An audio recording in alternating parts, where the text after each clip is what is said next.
হাসিনা পরবর্তী বাংলাদেশকে বিশ্বের সবচেয়ে সুখী এবং উন্নত দেশের একটিতে রূপান্তরিত করার যে সুযোগ আমাদের সামনে তৈরি হয়েছিল, সেই সুযোগকে ডক্টর ইউনূস গলা টিপে হত্যা করে ধুলোর সাথে মিশিয়ে দিয়েছেন। তিনি আমাদের কোনো সমস্যার সমাধান তো করতেই পারেন নাই, বরঞ্চ সমস্যা আরও বাড়িয়েছেন। তার কারণে এদেশে বেকারত্ব বেড়েছে, দারিদ্রতা বেড়েছে। বর্তমানে ৩৫ লক্ষের ওপরে মানুষ নতুন করে চাকরিচ্যুত হয়েছে, ৫০ লক্ষের ওপরে মানুষ দারিদ্র সীমার নিচে নেমে গেছে, ৭৫ থেকে ৮০% মানুষ বিভিন্ন রোগে আক্রান্ত। এই বিশাল জনগোষ্ঠীর চিকিৎসার প্রয়োজন, কিন্তু আমাদের দেশের চিকিৎসা ব্যবস্থা এতটাই নাজুক যে স্বাস্থ্যমন্ত্রীকে নিজেই বিদেশে চিকিৎসা নিতে যেতে হয়। স্বাস্থ্যমন্ত্রীর সিঙ্গাপুরে চিকিৎসা নেওয়ার সামর্থ্য থাকলেও এদেশের সাধারণ মানুষের ভারত, সর্বোচ্চ থাইল্যান্ডে চিকিৎসা নেওয়ার সামর্থ্য রাখে। কিন্তু ভিসা জটিলতার কারণে আমরা সেই সুযোগ থেকে বঞ্চিত হচ্ছে। আমি নিজেই গত ১ মাস ধরে ভারতীয় ভিসা নেওয়ার চেষ্টা করেও বারবার ব্যর্থ হচ্ছে। চিকিৎসার অভাবে আমাদের সামনে মৃত্যু ছাড়া আর কোনো উপায় নেই। চিকিৎসার অভাবে কত যে মানুষ মৃত্যুবরণ করছে তার কোনো হিসাব নেই। এর দায় কার?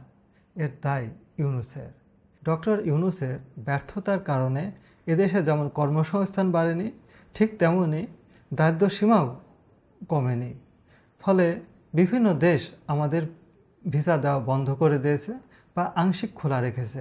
সমস্ত পৃথিবীর দরজা আমাদের জন্য প্রায় বন্ধ হয়ে যাচ্ছে। আমরা এক বদ্ধ কারাগারে বাস করতে যাচ্ছি। এই কারাগার থেকে মুক্তির উপায় কী? প্রথমত ডক্টর ইউনূসকে ক্ষমতা ত্যাগ করতে হবে। তিনি ৩টি উপায়ে ক্ষমতা ত্যাগ করতে পারেন। প্রথমটি, ডক্টর ইউনূস যদি ভালো মানুষ হয়ে থাকেন তবে তিনি তার ব্যর্থতার দায় স্বীকার করে ক্ষমতা ত্যাগ করতে পারেন। এটা তার জন্য সবচেয়ে সম্মানজনক এবং নিরাপদ বিদায় হবে। ২ নম্বর, ইউনূস যদি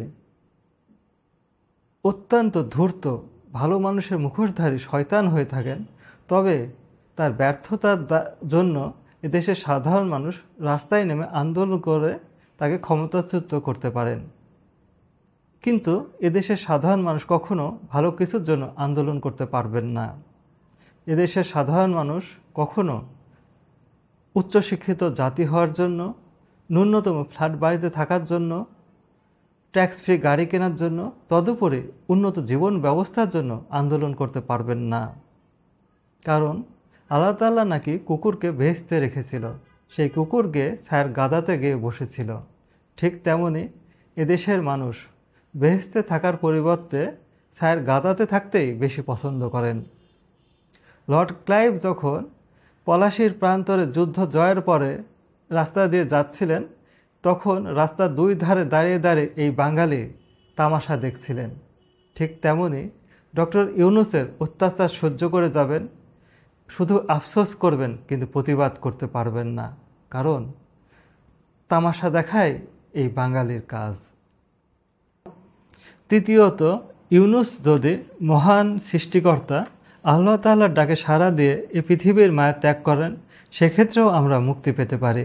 সেক্ষেত্রে আমি খুশি হয়ে আল্লাহর প্রতি শুকরিয়া আদায় করে ২ রাকাত নফল নামাজ পড়ব। এখানে ৬ মাসের মধ্যে কতটুকু পরিবর্তন করা সম্ভব তার একটা ধারণা দিলাম।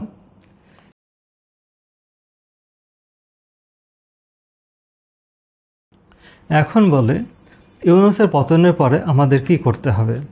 প্রথমে একজন ভালো নেতা বের করতে হবে, যিনি আধুনিক বিজ্ঞান সম্পর্কে ভালো ধারণা রাখেন, ইসলাম এবং এদেশের মানুষ সম্পর্কেও তার ভালো ধারণা আছে। তার প্রথম কাজ হবে পানি সমস্যার সমাধান করা। যেহেতু ভারত আমাদেরকে পানি দেবে না, তাই আমাদেরকে বিকল্প উপায়ে পানির সমস্যার সমাধান করতে হবে। আর্সেনিক মুক্ত পানি পানের জন্য এবং ভূমিতে ব্যবহারের জন্য ব্যবস্থা করতে হবে।